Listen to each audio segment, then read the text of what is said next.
Hello, it's Claire, and it's a happy full moon in supermoon actually in Gemini tonight, which is the 4th of December 2025.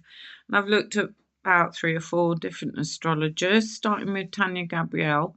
So she talks about the moon is in Gemini, the sun is in Sagittarius at 13 degrees, and Mercury also went direct, so it was actually retrograde for some time. I think it was from the 9th of November to the 29th in Scorpio. And another astrologer, Maria Vasami, said she thought it was the most powerful Mercury retrograde in 5 years she'd experienced. And I found it very hard as well because it was in my sign. But anyway, so today I believe Tanya was saying that the full moon was 11:14 Universal Time, London time, 6:14 New York, and 3:14 LA. So Gemini is ruled by Mercury, which is very fast moving. It's about facts, it's about writing, it's about communication, and it stimulates us quite a bit. So you might feel that. Gemini is also the twins. So you've got kind of two sides of a coin, and you've got, like she said, yin and yang, and male and female, and below and above kind of thing. And she thinks some of it is about seeing what is true. And there are 6 planets in mutable signs. And mutable means like flexible and moving. So and there is a grand square cross, and the north and south node are at 13 degrees, and the sun and moon at 13 degrees, creating what looks like in the astrology chart, a kind of big square, which is actually depicted as a diamond in. But it's kind of asking us, with the south node here and the north node here and the moon here and the sun here, which direction to follow. So you might begin to feel that. And Gemini is actually also linked in with daily habits. And there may be a bit to do with healing. Do we let go of things which are to our detriment? And the North Node is in Pisces, and that's about embracing visionary opportunities. And it could be about seeing both sides of something as well. And Sagittarius and the Sun, is about big vision as well and breaking out of the box. And Tanya noticed that there's those 13 degrees times 4. And that's a very powerful feminine number. And that number was denigrated by the church, by the way. And there are 13 moons in the year, and 13 weeks in a season, and so on. It is quite a feminine type linked number, so interesting. And also she mentioned, in fact, at least 2 of the astrologers mentioned 3i Atlas, which will be closest to the Earth on December the 19th. And 2 of them mentioned this great attractor, which is kind of, and I think it's an actual point in the sky, and it's a weird force that creates attraction, I think. It's benevolent, but and it's kind of possibly linked. I think one of the astrologers said that was roughly the direction from where the 3i Atlas, which was deemed to be a possible UFO, alien spacecraft, or a comet, whatever you believe. But more and more people are saying it's given out signals, it's done this, it's done that, which isn't what a comet does. So it's going to be extremely interesting. It's only 2 weeks away when it gets closest to the Earth. So also you've got Saturn square to Mars, concentrating energy. And Saturn is sextile to Uranus, and Saturn trine to Mercury. Might be good for business dealings and being fearless. And that grand square, Tanya thought was about being fearless with no restrictions, but really bringing in some really good shifts for us. And Pam Gregory, well, she always does a massive video, which is hard really to look at for like month in, month out. I mean, it's amazing. There's so much detail in there. She talked about actually there'd been a large volcanic eruption in Japan, and she had mentioned in the previous video about Uranus Scorpio. It brings eruptive energy, so there you go. And truth coming to light, and internet outages. And that fast-moving energy link and Free Eye Atlas closing in on the Earth, if you like, on the 19th of December, right near the Capricorn solstice, which is the 21st. And Neptune is at the final degrees of Pisces. Uranus goes direct, i.e. it's retrograde at the moment, slowed down, stopped, but it goes direct on the 10th of December. So the Uranus energy is strong just before that, and it can be linked with flooding and washing away the old stuff, really. But she thinks it links with the time of truth and deception coming to light, and releasing the deception and showing all of it so we don't repeat it. And really, she talked about as well, let me look, full moon, lots of mutable signs around Gemini, Virgo, Sagittarius, Pisces, and nodes in mutable signs, flexible, flowing, formless.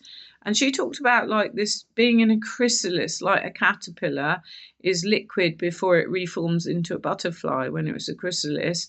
And now we're in this formless time till 2026.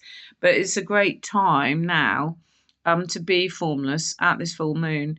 And dreams are heightened. The tectonic plates the moon might influence them as well at this point. And there's a sense of closure or bright light shining on something we did not know before. And Gemini looks at facts, so shines light on duplicity and deception.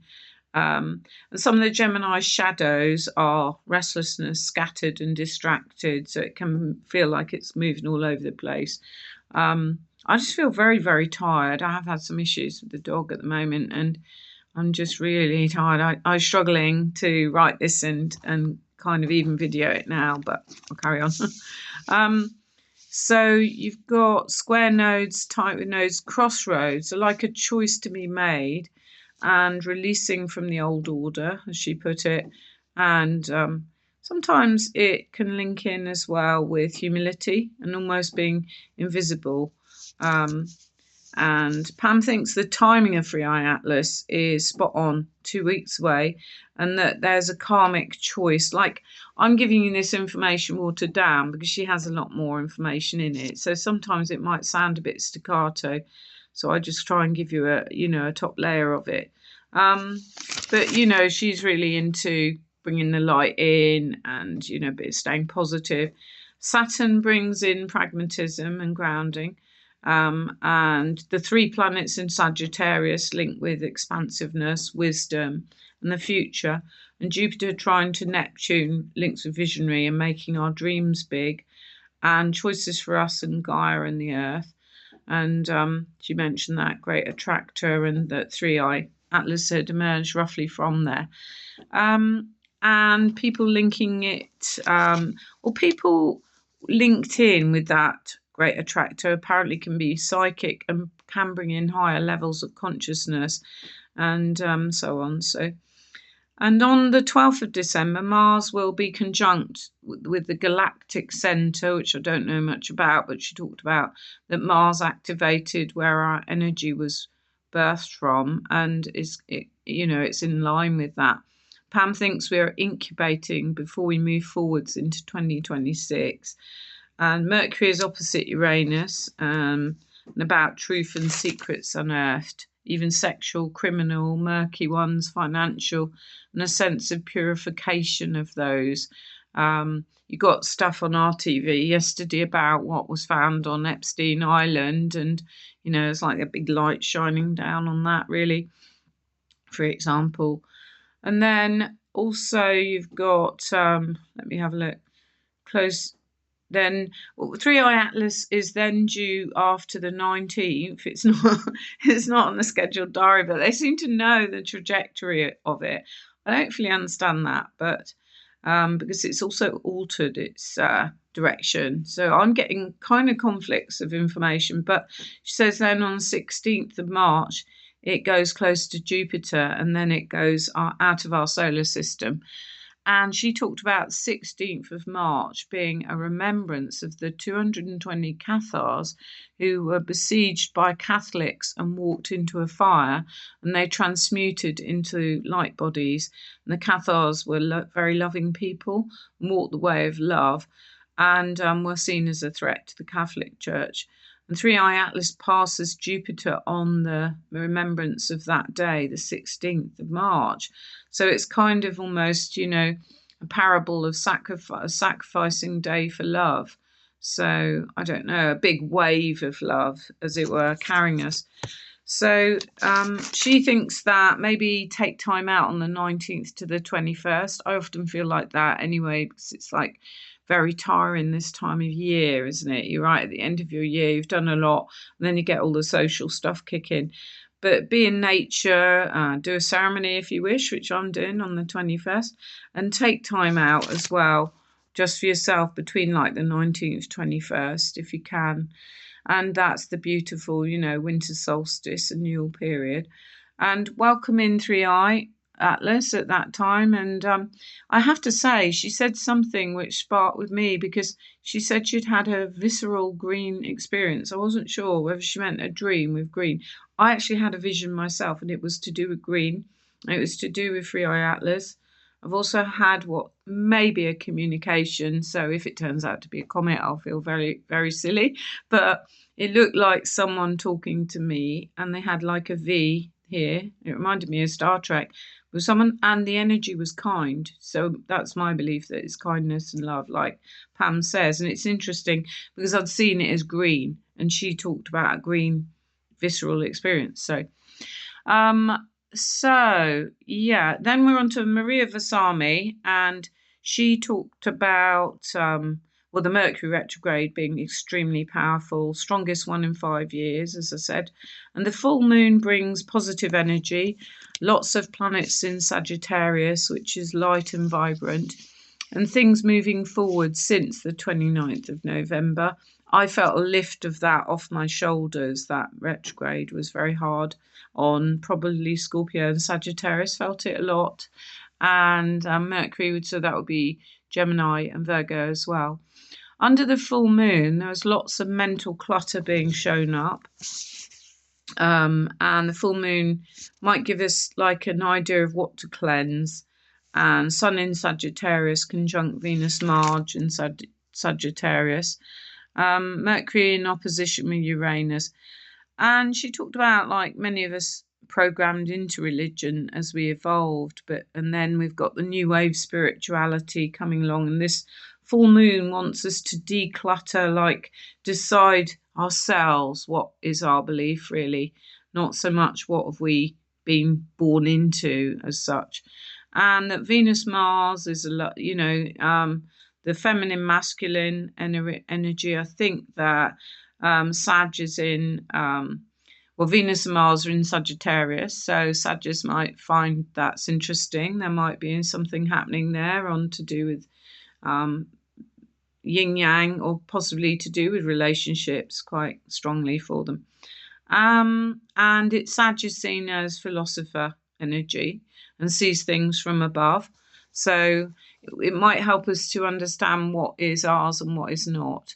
And then really she talked a bit more about Mercury being the throat and expression and finding liberation, and the moon squaring the north and south nodes. So looking at what stops us on our path, and what, is our looking towards what would be the way that we would choose. Molly McCord I looked at as well, and she talked about Gemini details logistics of everyday life, and she talked about we want to explore, but Gemini wants us to look at how we make choices and obligations, and regards obligations. And the full moon opens a new pathway, possible worry to move from a responsibility. I think she feels things as she talks a lot, so she's clairsentient very clearly, I think. She talked about mental unrest, maybe a wrong choice, need to trust the soul-led decision that we might be making.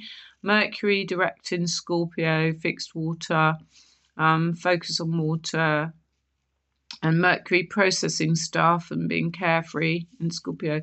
We are planning our next steps. She thinks important matters to be decided, but we may be a bit afraid, but things like business, tax, conversations we dread.